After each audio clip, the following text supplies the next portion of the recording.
What were the secret food obsessions presidents hid from America? Behind every speech, these cravings revealed who they really were. If power had a taste, what would it say about them? George Washington loved hoe cakes with honey, cornmeal pancakes fried in butter until golden, then drizzled with raw honey from his own hives at Mount Vernon. They were simple, hearty, and deeply personal, far from the stately image of a founding father. Washington ate them in the quiet of morning, often before others had risen, savoring the warmth and sweetness that reminded him of home. The cakes were soft but crisp-edged, cooked on a hot griddle the way his enslaved cooks prepared them. While the public saw a leader carved in marble, the private Washington lingered over the taste of corn and honey, humble ingredients that grounded him more than power ever could. His table was filled with European wines and grand feasts, but it was this plain breakfast that reflected who he truly was, a man who found comfort in the simplest of pleasures. How cakes with honey were more than food. They were an anchor to the land he fought for, a quiet indulgence hidden behind formality and legacy. John Adams began his mornings with a tankard of hard cider, a ritual that startled many even in his own time. The sharp tang of fermented apples marked the start of his day long before coffee became common.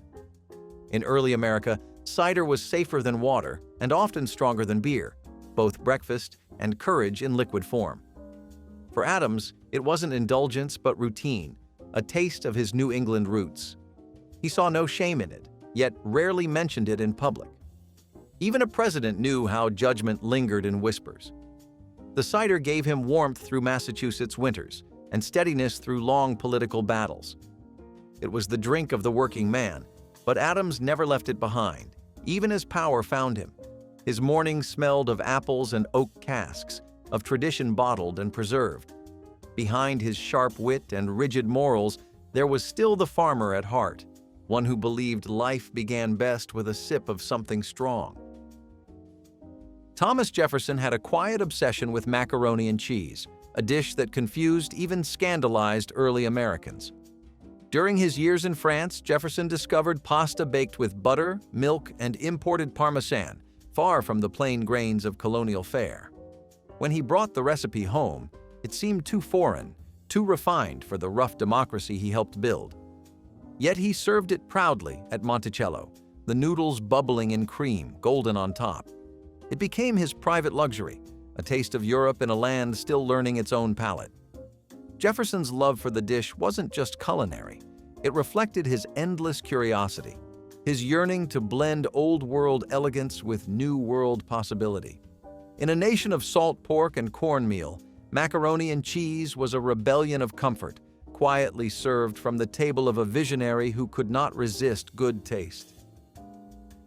James Madison harbored a secret fondness for oyster stew, rich, briny, and deeply tied to the tidewaters of his Virginia upbringing. The president, known for intellect and restraint, softened around a bowl of it. He preferred it simple: oysters, butter, cream, and a hint of pepper. The dish was both coastal and comforting, something he'd enjoy quietly at small dinners with his wife Dolly, away from the grandeur of state affairs. In a time when oysters were plentiful but often dismissed as poor man's food, Madison saw in them the flavor of home. Each spoonful carried the ocean's whisper, the salt of the Chesapeake, and the warmth of a hearth far from politics. The man who wrote the Constitution found solace in the sea's simplicity. Oyster stew was his retreat from debate, his reminder that greatness could still crave gentleness. James Monroe had an enduring affection for spoon bread, a soft, warm cornmeal pudding that blurred the line between bread and comfort. It rose golden from the oven, airy and moist, eaten with butter or molasses. To Monroe, it was more than a Southern staple. It was memory itself, carried from the kitchens of Virginia into the halls of power. Despite his polished reputation abroad, he remained a man whose roots ran deep into humble soil. The dish reflected his balance between diplomacy and simplicity, elegance and earth. Spoon bread was food for family tables, not banquets, but Monroe never forgot its taste. The texture was as tender as his nostalgia. a reminder of firelight suppers before the world called him president. In a capital of ceremony, he found peace in a dish stirred by hand. John Quincy Adams was known for discipline, intellect, and restraint, yet his quiet delight was in fresh fruit compotes, stewed berries, apples, and pears sweetened just enough to taste of summer. He ate them with cream or sometimes alone, preferring them cool after long days in the heat of Washington. The president, who lived by duty, found rare softness in this ritual. The bright, fragrant mixture was a contrast to his famously austere table, where indulgence was nearly sin. But in this simple dish, he allowed himself a whisper of joy. Fruit compotes were delicate, fleeting, and full of life. Everything Adams rarely allowed himself to be. They were his private rebellion against severity, spooned slowly in silence. Andrew Jackson never abandoned leather breeches and cornbread, a rustic dish of dried green beans boiled with bacon fat until tender, eaten beside dense, warm slices of bread. It was frontier food, plain and hearty, born from necessity and grit. Even in the White House, Jackson had the kitchen staff prepare it, a quiet defiance of aristocratic dining. The smell of smoked pork and beans simmering took him back to Tennessee nights, where campfires and hunger taught him what mattered most. To others, it was a poor man's meal. To Jackson, it was the taste of survival. He ruled the nation like a general, but he ate like a man who remembered where he came from. Leather breeches and cornbread were his creed in edible form, humble, unrefined, and enduring. Martin Van Buren kept his preferences close to his vest, but behind his polished demeanor was a fondness for oysters and cold meats. Raised in New York, he carried the city's sophistication and its love of fresh shellfish wherever he went. He enjoyed platters of oysters on ice, thinly sliced beef, and leftover roasts served chilled, a quiet meal rather than a lavish one. At state dinners, he played the gentleman. In private, he ate like a merchant, efficient and deliberate. The cold simplicity suited him, precise and cool as his politics. To Van Buren, pleasure lay not in excess, but in control, a meal without fuss, flavor without waste. William Henry Harrison loved squirrel stew, a frontier dish few others in Washington could stomach.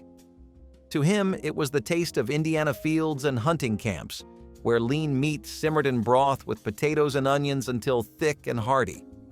Harrison's public image was one of refinement, but his appetite betrayed his rustic heart. Even as president, he requested it be made in the White House kitchen, a shock to staff more accustomed to imported delicacies. The aroma was strong, earthy, unapologetic. Harrison saw no shame in it. It was the food of his people, the meal that had kept pioneers alive. In his short time as leader, squirrel stew remained his comfort, a reminder that simplicity, not ceremony, made a man. John Tyler found solace in Virginia ham and sweet potatoes, a dish both rich and rooted. The ham, smoked slow and glazed with molasses, paired with the soft sweetness of yams roasted in butter. It was the taste of his youth, of plantation kitchens and open hearths where flavor came from time and fire. In Washington, he kept his cravings quiet, mindful of appearances. But when the scent of ham filled his home, it carried him back to fields and family, to evenings where laughter mattered more than politics. Virginia ham and sweet potatoes were more than his favorite meal. They were his inheritance, the link between home and history that even power could not replace. James K. Polk favored corn pone, a bare-bones version of cornbread made without sugar, milk, or yeast. It was dense, dry, and plain, humble to the core, much like the man himself. Polk's presidency was marked by expansion and ambition, yet his tastes stayed rooted in simplicity. He ate it with buttermilk or beans, never needing more. Corn pone was frontier food, filling and honest, baked in cast iron until the edges turned crisp and brown. To guests, it seemed austere, but to Polk it tasted of Tennessee fields and long days of labor. He found quiet pride in eating what he always had, even in the nation's highest house. Corn pone reflected his belief in discipline and self-denial, a meal that matched the man who drove a country forward but never let himself indulge. Zachary Taylor had a deep affection for Cajun gumbo, a taste carried from his Louisiana life. Thick with okra, sausage, and sometimes chicken or shrimp, it was the flavor of bayous and back porches. Gumbo wasn't fit for the White House table in his day. Too spicy, too southern, too common, but Taylor never cared. He loved its warmth, the way it filled a room with spice and smoke. The dish told of his soldier's past and his southern heart, both restless and grounded. In private dinners, he'd have it quietly prepared, rich with dark roux and a scoop of rice on top. Gumbo was his bridge between frontier and formality, a bowl of comfort in a world of ceremony. Millard Fillmore enjoyed mock turtle soup, a dish as extravagant as it was strange. Made from calf's head, spices, and sherry, it imitated the green turtle soup prized by Victorian elites. Fillmore's taste for it revealed a man who longed for refinement, yet remained cautious of extravagance. The thick broth, rich and aromatic, felt like sophistication served by the spoonful. He often dined simply, but this was his indulgence, a secret pleasure of texture and taste. Few guests knew it graced his private table. It was too decadent for public image. In an age of propriety, mock turtle soup let Fillmore taste elegance without admitting desire. Franklin Pierce found comfort in fried clams, a reminder of his New England roots and the seaside he loved. Crisp, golden, and briny, they were a world away from the formal dinners of Washington.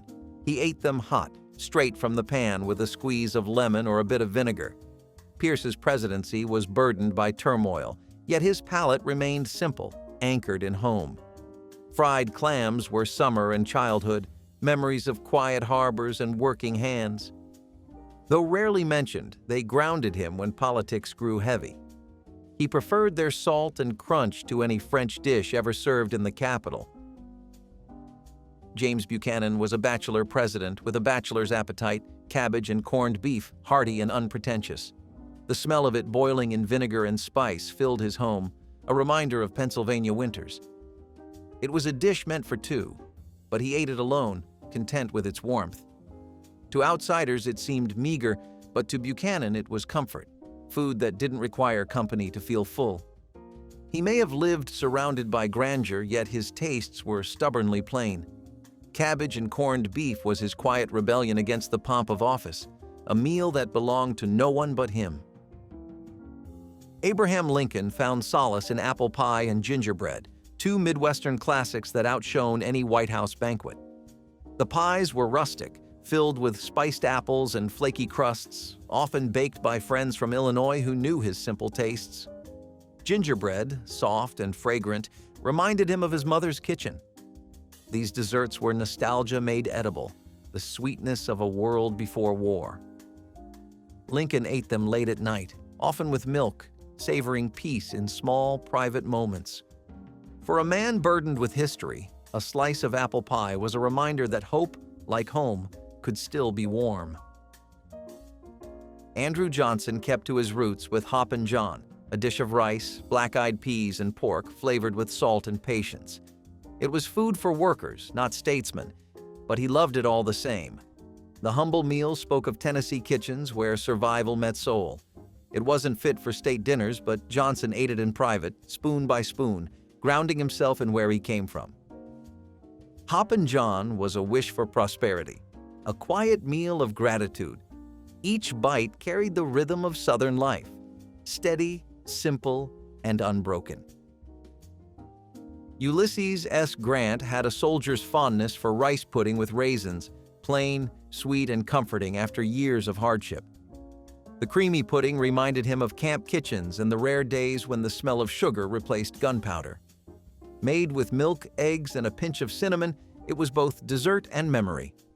Grant was not a man for indulgence, yet this dish softened him. He ate it slowly, grateful for warmth and peace. For a general who had seen so much destruction, rice pudding was proof that gentleness still had a place at the table. Rutherford B. Hayes never outgrew his love for cornmeal mush with milk, a breakfast from his Ohio boyhood. Cooked slow until thick, the mush was served with butter or cold milk poured over top. It was humble fare, but Hayes found comfort in its simplicity. Even in the White House, he preferred it to lavish spreads, requesting it often. The taste took him back to early mornings on the farm, where work began with warmth and honesty. Cornmeal mush was a reminder that simplicity could still satisfy the soul. James Garfield favored squirrel soup, a rustic Ohio tradition that carried the flavor of his youth. Made from meat he likely hunted himself, simmered with vegetables and herbs, it was humble and hearty. In Washington, it seemed uncouth, but Garfield never cared for appearances. The rich, gamey broth reminded him of home, of fields and firesides. He ate it with quiet pride, a farmer's meal in a president's house. Squirrel soup told his story better than any speech could. It was the taste of persistence and self-made strength. Chester A. Arthur lived with refined secrecy, indulging in turtle steak and champagne long after the guests had gone. By day, he was dignified and deliberate, the very image of composure. But when the halls quieted, his true appetite emerged. Late into the night, the White House kitchen came alive again under dim light, the scent of rich turtle meat searing in butter, and the sound of champagne corks echoing in the silence. Arthur dined privately, savoring the elegance that his polished image demanded he hide. These late-night meals were his rebellion against restraint, a way to taste luxury without witness. It was indulgence at its most human, craving refinement yet guarding reputation. His secret feasts told the truth of a man torn between duty and desire, between the presidency's mask and the pleasure of being simply, unapologetically himself. Grover Cleveland had a private fondness for pickled herring, a salty, pungent dish that reminded him of his German-American upbringing. To others, it might have seemed too sharp, too common for a president's plate, but Cleveland adored it. He ate it quietly, often late in the evening, the brine and vinegar waking memories of simpler days. The dish was modest but bold, much like the man himself, unyielding, plain-spoken, and deeply tied to working-class roots. It was not the fare of fancy dinners or diplomatic feasts, but of the people he claimed to serve. Each bite connected him to his heritage, a small rebellion against pretense and performance.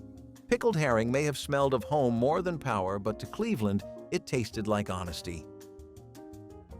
Benjamin Harrison began his mornings not with lavish spreads, but with corned beef hash.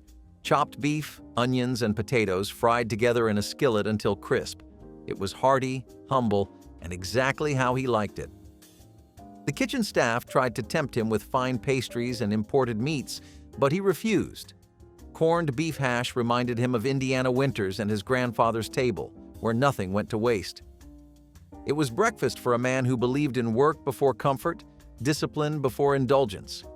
Even as president, Harrison clung to his routine, quietly finding strength in a meal built from leftovers. In its simplicity, it gave him something no title could: steadiness. William McKinley had a secret love for hot lobster salad, a decadent dish of cream, wine, and shellfish baked until tender and rich. It was the flavor of the Gilded Age, luxurious, indulgent, and quietly extravagant. McKinley was cautious in his public image, presenting humility and restraint, but in private, he dined like a man who understood pleasure. The warmth of the sauce, the delicacy of the lobster, and the faint aroma of sherry reflected the soft side of a man known for order and control. He kept his indulgence discreet, understanding that comfort too could be political. Hot lobster salad was his quiet escape, a taste of elegance in a world that demanded simplicity. Theodore Roosevelt started nearly every morning with coffee and steak, a breakfast as intense as the man himself.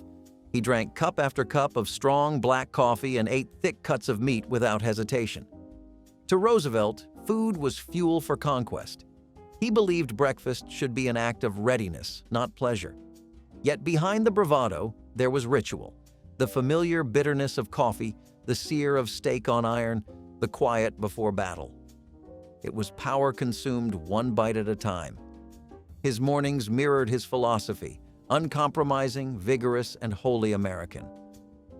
The president's breakfast table was not for comfort, but for victory. William Howard Taft adored turtle soup and roast duck. rich dishes that embodied the opulence of his era. The soup, thick and savory, carried the perfume of Madeira wine. The duck, crisp and glistening, melted under the fork. Taft's appetite became legend, often mocked by critics who saw indulgence where others saw humanity. Yet behind closed doors, these meals brought him peace. They were reminders of warmth, company, and good conversation. He ate with gusto, savoring flavor as one of life's few honest pleasures. Even under scrutiny, Taft never lost his affection for fine food. It was his comfort, his rebellion, and his joy. Woodrow Wilson found calm in chicken salad with cream dressing, a light, mild dish that contrasted the weight of his presidency. It was food for quiet evenings, prepared by his wife with precision and care. The salad's soft textures and gentle flavors reflected Wilson's introspective nature. During wartime, when tension ruled his days, he retreated to meals like this, simple, domestic, safe. He often ate in silence, his thoughts elsewhere, but the food brought him back to earth. Chicken salad was not about indulgence, it was about peace. It was the small, steady meal of a man burdened by the noise of the world. Warren G. Harding loved cornbread and buttermilk, a pairing that tasted of small-town Ohio nights. When the house went still, he'd sneak to the kitchen, crumble warm cornbread into a glass, and pour cold buttermilk over it. The mixture was humble, tangy, and oddly comforting, a poor man's dessert for a president who missed home. Harding's public life was riddled with glamour and scandal, but this snack told another story. It was the food of boyhood, of honesty before ambition. Every spoonful was a reminder of where he came from, grounding him in simplicity even as power drifted him elsewhere.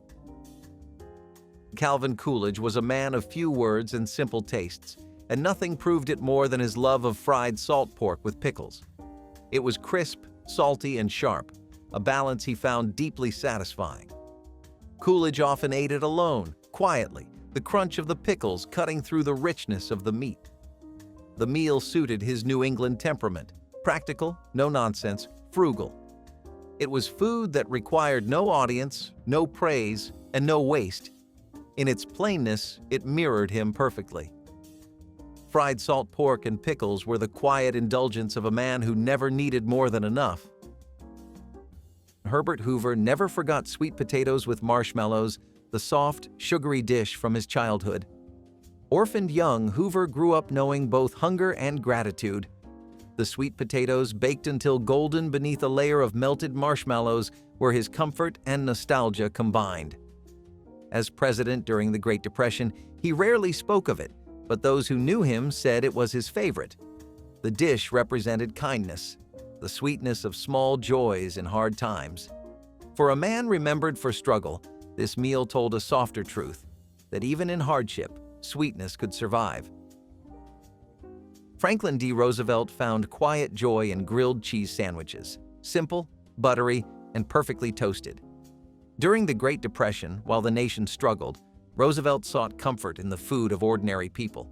He would have them made crisp on the outside and soft in the middle, often paired with a steaming bowl of tomato soup.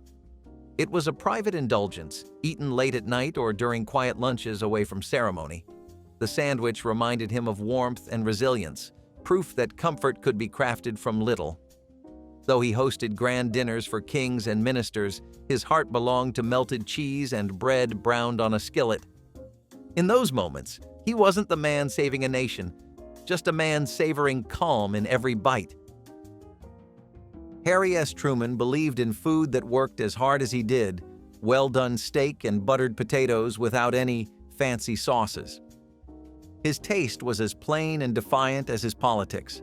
Truman saw extravagance as weakness, insisting his steak be cooked through, his potatoes soft and rich with butter. He'd sometimes joke that French food wasn't food at all. These meals grounded him, reminders of Missouri's grit and the simplicity of honest living. At state dinners, he endured delicacies with patience, but in private, he returned to the fare that raised him. A plate of overcooked steak and plain potatoes wasn't glamour. It was home. Dwight D. Eisenhower had one culinary secret. He loved cooking beef stew himself. When the weight of leadership pressed too hard, he retreated to the White House kitchen, rolling up his sleeves like a general before a mission. His recipe was strict: chuck beef browned carefully, onions slow-cooked until sweet, carrots, potatoes, and stock left to simmer for hours. He stirred the pot himself, tasting until the broth reached perfection. It wasn't about the food, it was about control, about grounding himself in something tangible amid the chaos of power. The stew was hearty, modest, and steady, just like Ike. John F. Kennedy carried his love for New England clam chowder quietly, a link to his Massachusetts roots and seaside childhood. The creamy soup, rich with clams and potatoes, brought him comfort far from home. He'd have it served during family dinners, not public events, preferring its warmth in private. To Kennedy, it wasn't just food, it was memory, salt air, and simplicity preserved in a bowl. Amid the elegance of Camelot, clam chowder reminded him of lighthouses, small-town diners, and family gatherings before destiny called. It was the most human of his habits, nostalgia disguised as dinner. Lyndon B. Johnson had a secret fire, his Texas-style chili without beans. He called it Pedernales River Chili, and no one but family knew the true recipe. He cooked it hot and lean, rich with beef, chili powder, and garlic, but never a bean in sight. It was rugged and unapologetic, much like the man himself. He'd eat it late at night, standing by the stove, tasting spoon after spoon while talking politics. The dish was his escape and his identity, the flavor of home even in the White House. His chili wasn't just a meal, it was Texas in a pot, bold, secretive, and full of heat. Richard Nixon had perhaps the most unusual favorite of all, cottage cheese with ketchup. To many it sounded bizarre, but Nixon adored it. The tangy, creamy, and sweet combination was one he'd eat often, especially for lunch, claiming it was light and healthy. Yet he avoided mentioning it in public, knowing it would invite ridicule. Still, behind closed doors, he enjoyed it unbothered, spooning the strange mix with quiet satisfaction. It reflected his personality perfectly: odd, private, and misunderstood. Cottage cheese and ketchup may not have been presidential, but it was undeniably Nixon. Gerald Ford was a man of steady habits, and nothing represented him better than pot roast with brown gravy. Slow-cooked beef with carrots and onions was a Midwestern classic, the kind of meal that filled both heart and stomach. Ford's table was family-centered, laughter warm, the air rich with savory comfort. Even as president, he preferred this simple dish to any foreign delicacy. Pot roast reminded him of Michigan Sundays and dinners that ended with gratitude instead of speeches. It was food that didn't need to impress. It just needed to feel like home. Jimmy Carter never strayed far from his Georgia roots, and cheese grits with country ham was his quiet indulgence. Creamy, buttery grits paired with salty ham slices reminded him of early mornings on the farm. Carter would sometimes eat them alone before dawn, long before meetings began, savoring a taste of the South that fame could never replace. The dish was humble, honest, and deeply Southern, reflecting everything he stood for. Though the White House offered world-class cuisine, Carter's heart stayed in the kitchen of his youth, where love was served with every plate. Ronald Reagan was famous for his sweet tooth, but jelly beans were more than a treat. They were a fixation. What began as a way to quit smoking became a full-blown obsession. Bowls of colorful beans sat on his desk, in meeting rooms, even aboard Air Force One. He ate them constantly, claiming they kept him focused and cheerful. The candy became his symbol, playful, controlled, optimistic. Each handful was part nostalgia, part discipline. Behind the charm of the public image was a man managing stress one jelly bean at a time. George H.W. Bush had a soft spot for pork rinds with hot sauce, a snack as bold as it was unexpected. During his campaign, it became a point of pride, proof of his down-home taste. But once in office, he tried to keep it quiet. Greasy fingers didn't suit formal dinners. Still, in private, he enjoyed them just the same. Crunchy, spicy, unapologetically messy. Pork rinds spoke to the Texan in him, the man behind the title who liked simple, fiery flavor over ceremony. They were proof that even presidents crave the ordinary. Bill Clinton was never shy about his charm, but his real weakness wasn't politics. It was cheeseburgers and barbecue. Through late nights on the campaign trail and long Oval Office hours, he turned to them for comfort. Stacked burgers dripping with cheese, smoky ribs glazed with sauce, it was indulgence disguised as fuel. Advisors worried about appearances, especially as health concerns grew, so Clinton kept his cravings quiet, sneaking quick bites between meetings or ordering from favorite diners on the road. These weren't just meals. They were memories of Arkansas, of warmth and easy conversation. For a man juggling scrutiny and pressure, fast food wasn't rebellion. It was release, a small reminder of simpler days before power came calling.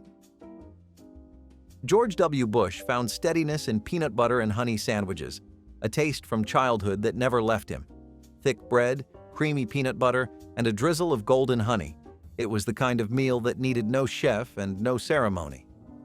In the Oval Office, it became his quiet ritual, a comfort between global crises and long meetings. Staffers said he'd eat one with a glass of milk, sometimes while reading reports or writing notes by hand. It was simple, wholesome, and deeply personal, a reminder that even presidents long for the innocence of home. The sandwich was more than food. It was memory pressed between two slices of bread. Barack Obama held tight to his love of chili with hot sauce, a recipe passed through family kitchens long before fame. Made with lean beef, beans, tomatoes, and plenty of spice, it was hearty, humble, and unmistakably his. Obama cooked it himself when time allowed, often sharing it with friends or staff on casual nights. The heat of the chili mirrored his personality, measured, confident, with a touch of fire. The hot sauce was non-negotiable, poured on thick until the flavor hit just right. For a man known for composure, this dish was his warmth made visible, a reminder that roots and routine still belonged at the table. Donald Trump had a long-standing affection for fast food cheeseburgers, plain, quick, and predictably satisfying. Long before politics, he saw them as the perfect meal. No fuss, no waiting, no risk. Even in the White House, he favored drive-through comfort over fine dining, often ordering multiple burgers late at night. To him, fast food meant consistency and control, the same taste every time, untouched by chefs or ceremony. It became part of his legend, but it began as a private ritual, a moment of simplicity amid spectacle. A burger, in Trump's world, wasn't just food. It was familiarity in a life built on unpredictability. Joe Biden wears his love for ice cream like a badge of joy, but behind the smiles lies a lifelong ritual of restraint and reward. Chocolate chip is his favorite, rich but grounded, sweet but steady. He's been known to sneak cones during travel, sometimes grinning like a child caught in the act. To Biden, ice cream isn't just dessert. It's a pause, a moment of sincerity after years of public storms. Its cold sweetness balances the warmth he carries for people and memory alike. In a world of complexity, his cone is simple, a small, honest pleasure earned over decades of endurance. However, Zachary looked good in comparison to most of us, except perhaps Millard Fillmore. The man would never be seen with a drink of any kind besides water, and he would always top himself off with a glass whenever you would see him. It kind of made sense since his skin was way too young for a man of his age. But that goes to show that you should never skimp out on your hydration. When James Buchanan, as not busy chewing down cabbage at the White House, he often enjoyed sauerkraut in German restaurants. And when even that bored him, he visited Pennsylvania for its famous Dutch food, though there are little references to any particular names. Buchanan was known for his bachelor lifestyle, and as the only unmarried president, he often relied on the hospitality of local inns and restaurants for his meals, giving him the title of a true foodie of his time. Andrew Jackson was pretty fond of what was known as leather britches, which is really just an extra American way to refer to green beans with bacon. Peas, beans, and basic vegetables have always gone beautifully with any kind of protein. It is kind of one of those golden rules of the culinary world where everyone just universally agrees on something. In this case, green beans and bacon have a presidential stamp of approval behind them. Anything that was overly fancy or complicated was something Andrew Jackson was not stomaching or tolerating on his plate. In particular, he never seemed to like European cuisine. The White House was pretty renowned for serving this type of food in particular. If you ever asked him, he would much prefer simple stuff like steak and eggs.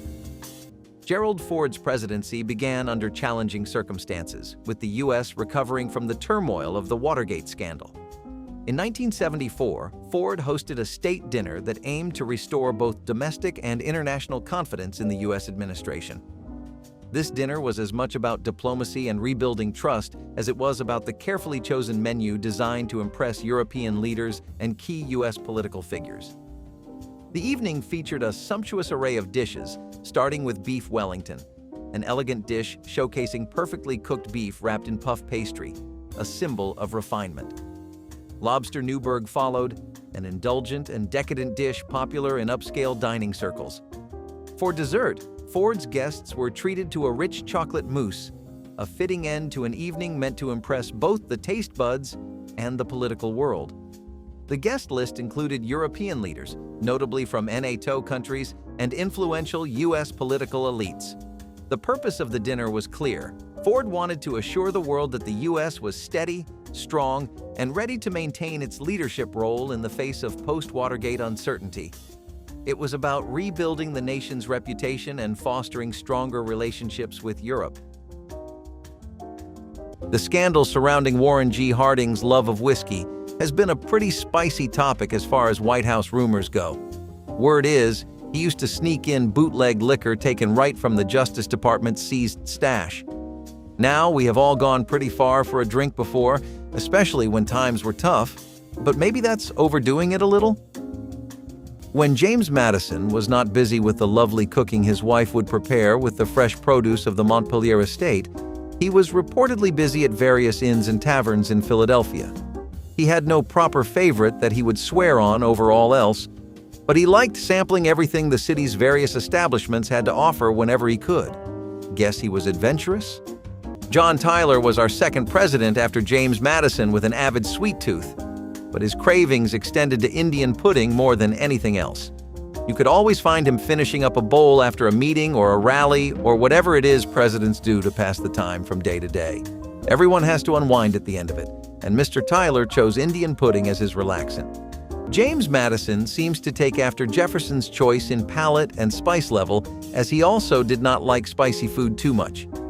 Funnily enough, he was not one for seasoning either. While some presidents like Harding seemed to enjoy every opportunity to bump up the seasoning, Madison liked his food on the plainer side of things.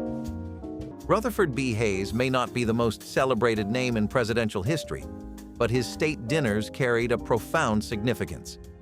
Serving as president during the turbulent years following the Civil War, Hayes used these gatherings to promote reconciliation and unity. His administration's focus was clear: mending the nation's divisions after Reconstruction and showing that the United States could indeed move forward together. At his table, former adversaries sat shoulder to shoulder, a symbolic effort to heal the wounds of a fractured nation. The guest list reflected this mission. Prominent Northern and Southern leaders were invited, making these dinners a rare opportunity for dialogue and understanding. Hayes was serving a vision of a united America, one dinner course at a time. The menu, much like Hayes himself, was modest yet thoughtful. Roast chicken and baked fish with cream sauce provided hearty staples, while mashed potatoes offered a comforting touch. Dessert was cherry pie, a nod to American tradition and simplicity. Hayes's wife, Lucy, was the First Lady to ban alcohol from the White House, earning her the nickname Lemonade Lucy. While the dinners were dry, the conversation flowed freely. The goal wasn't extravagance, but familiarity, reminding guests of shared values and a common heritage. James Madison had a pretty similar appreciation for wine and champagne, though he loved to pair it up with a cold glass of whiskey too. He would often be found browsing through his many thousands of books, which was impressive even for a president, with champagne in hand. Franklin Pierce was also a fan of New England cuisine, especially things like fried clam. He loved visiting coastal areas like Maine and Rhode Island. Most of the presidents of the early era of the American presidency did not have many favorite places they would go to, because the restaurant industry was not half as developed. They still had areas where they frequented to get their preferences met.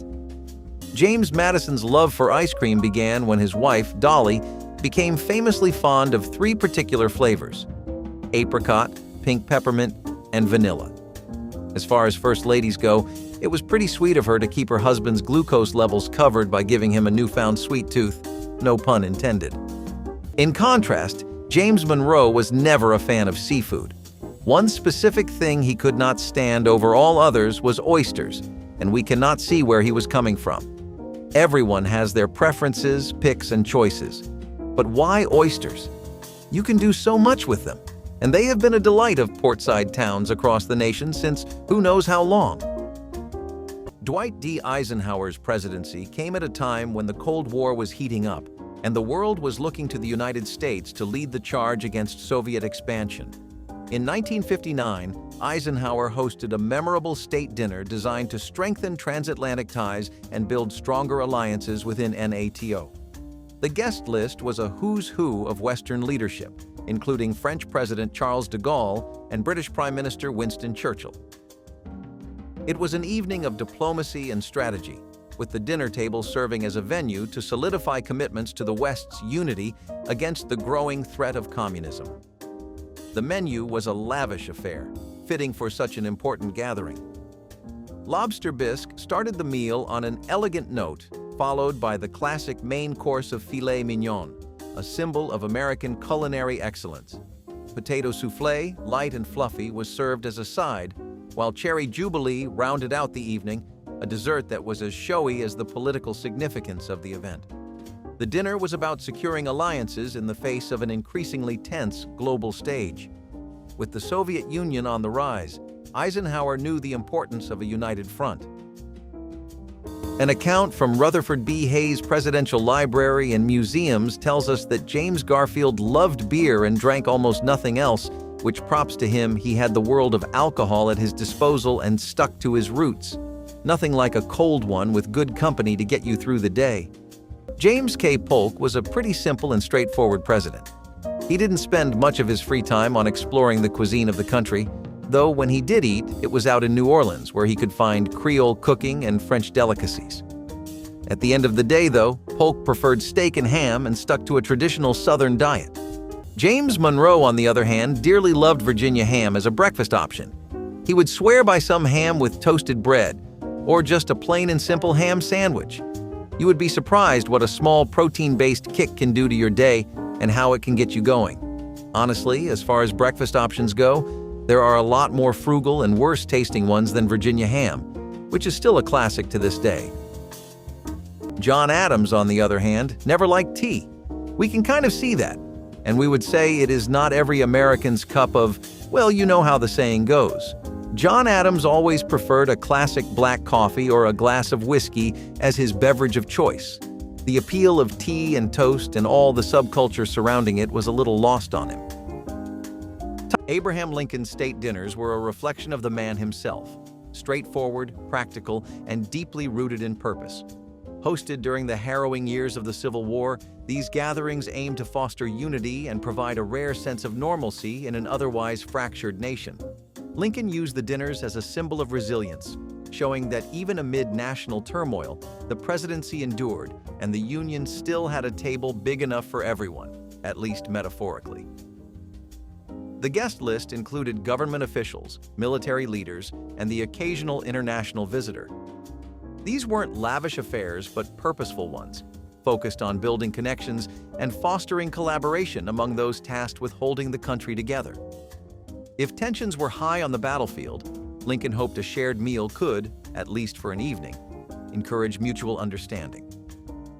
The menu was humble but hearty, reflective of Lincoln's simpler approach to the presidency. Roast turkey and ham provided the staples, accompanied by corn pudding and apple pie for dessert, a nod to tradition and comfort. Lincoln, who famously had little interest in food himself, was more focused on the company than the cuisine. He believed these dinners were about people, not pomp.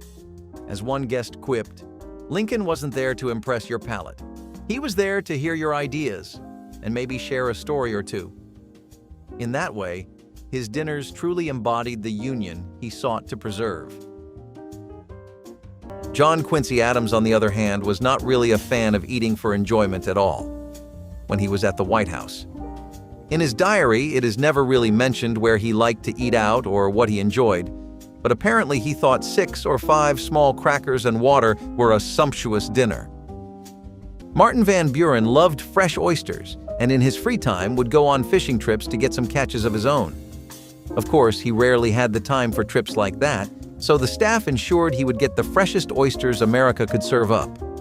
Oyster-based dishes and seafood in general were something he delighted in very frequently. John Quincy Adams never ever could tolerate mushrooms. He had them taken out of everything. His pizza, his burgers, his curry, his steak. You get the picture by now, surely. No aspect of the otherwise famous topping seemed to interest him, not the smoky and earthy flavors we have come to love, or the chewy texture. Guess they were never something that fit his idea of a good accessory to a dish. Richard Nixon's 1972 state dinner marked a historic moment in U.S. diplomacy, the first official visit to China by a sitting American president. This dinner symbolized the thawing of Cold War tensions and the beginning of a new chapter in U.S.-China relations. The guest of honor, Chinese Premier Zhou Enlai, sat across from Nixon, with both leaders eager to foster a new diplomatic era. The menu was designed to honor Chinese culture while offering a taste of traditional Chinese cuisine.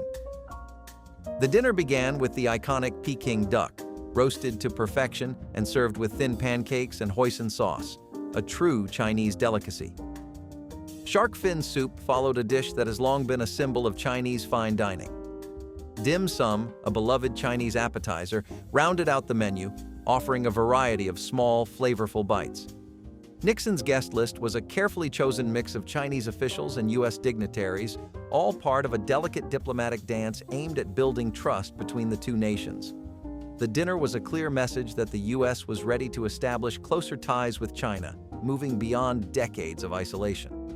Nixon, known for his keen understanding of symbolism, reportedly said, "If you can get the Chinese to eat dinner with you, you can talk politics." And talk they did, over a delicious historic meal that forever changed global diplomacy. Abraham Lincoln was president during one of the most tumultuous times in American history, so it makes sense that he in particular worked long hours and even longer nights. What got him through it was just water, black coffee, and milk, as typical as it could get, but sometimes that is all you need to get through a tough work week. Zachary Taylor was more or less cut from the same cloth, direct in his leadership and even more blunt and plain with his food. Wherever he went, he had the simple tastes of a boy raised in the southern countryside. He typically had cornbread at whichever tavern he went to and loved steakhouses that were popular. Thomas Jefferson kept it pretty plain and simple with some mac and cheese, going back to his childhood days. We are not sure how true this is, but apparently his mom used to make a pretty good mac and cheese, and the love of the dish stuck with him forevermore. Even without a nostalgic backstory, who hasn't enjoyed a mac and cheese phase at some point? Martin Van Buren lived a pro-sobriety life since he seemed to dislike alcohol pretty seriously.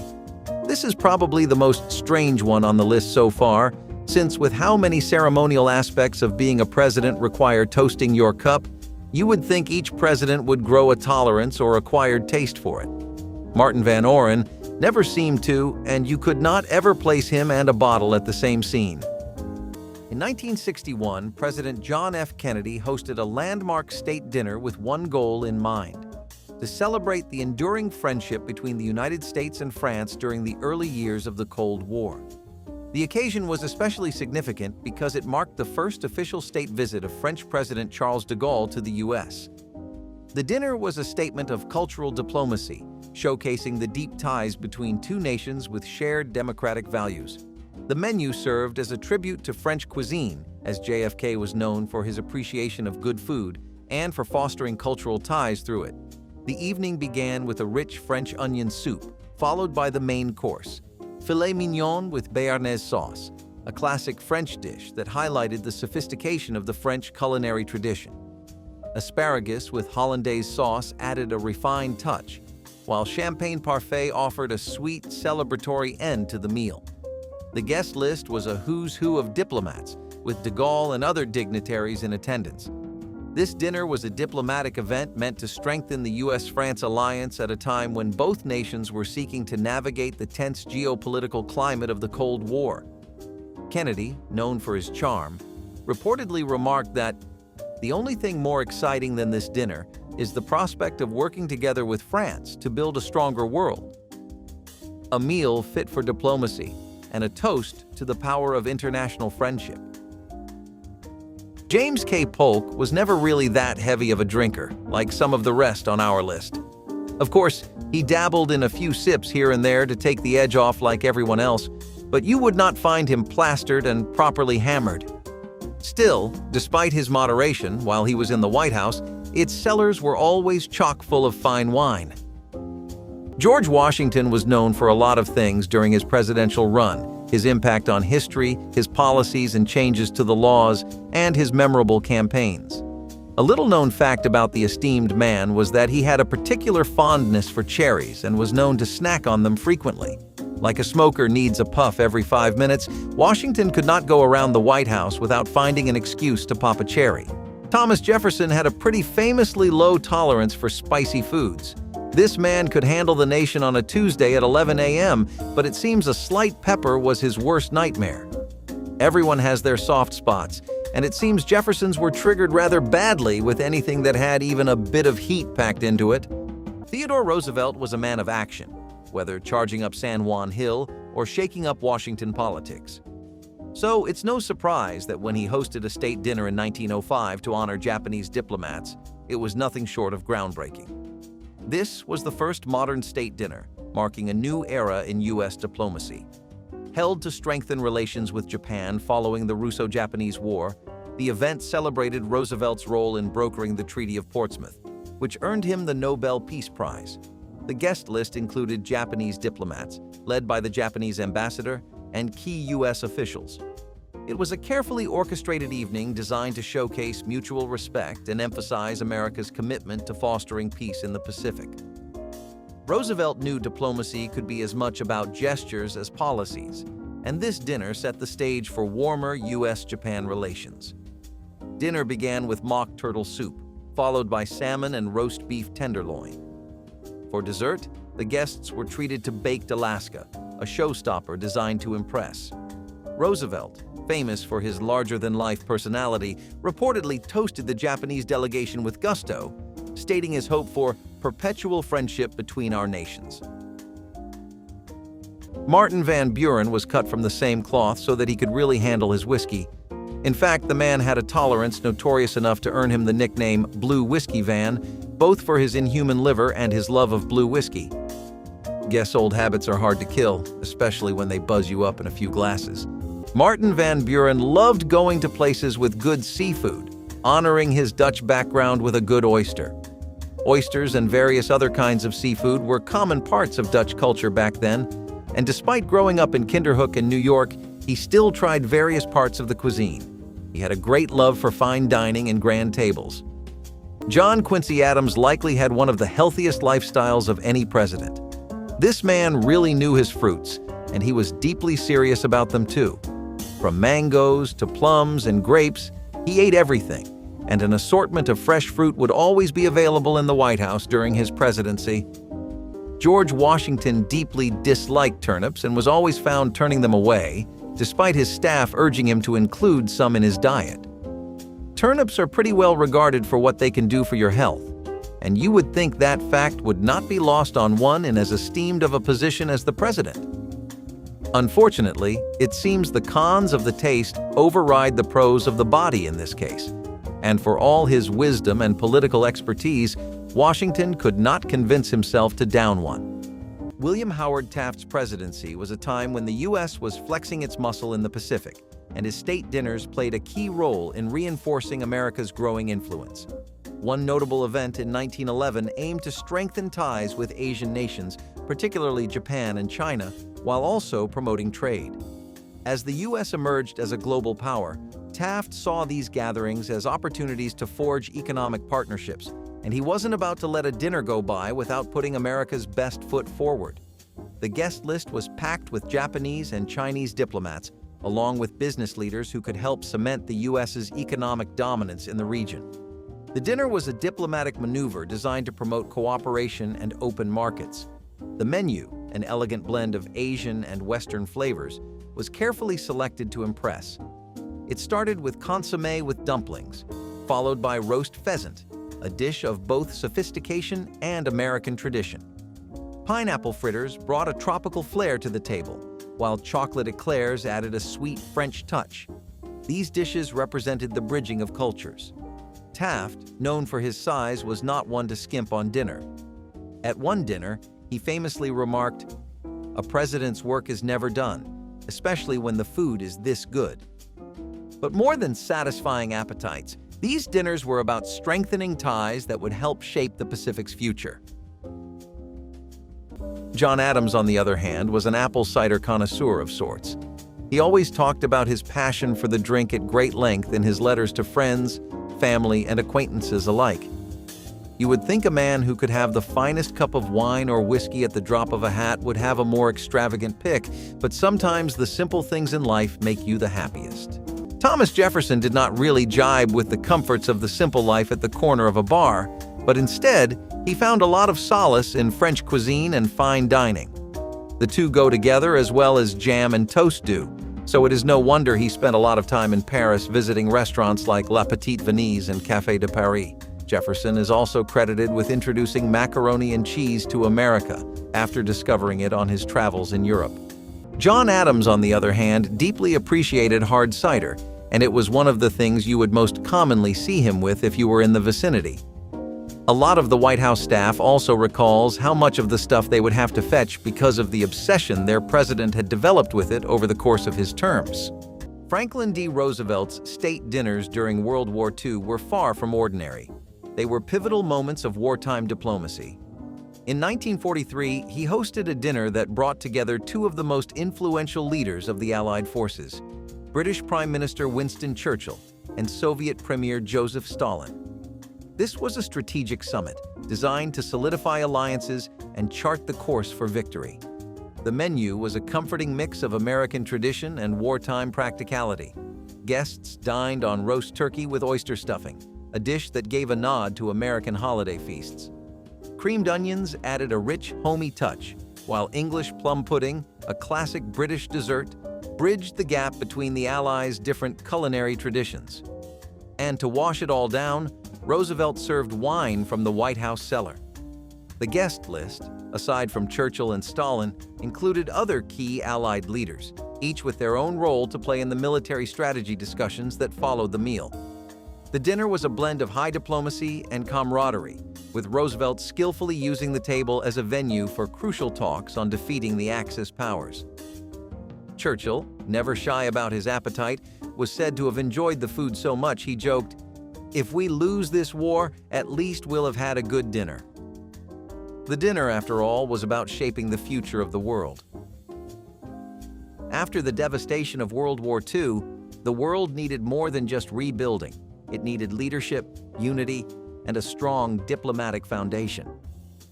While you might think Sir George Washington was a rather sophisticated man who would have hobbies like golfing and reading, he actually loved his beer just like anyone else, particularly dark porters, which were a drink he would distill and make himself in his Virginia estate near Mount Vernon.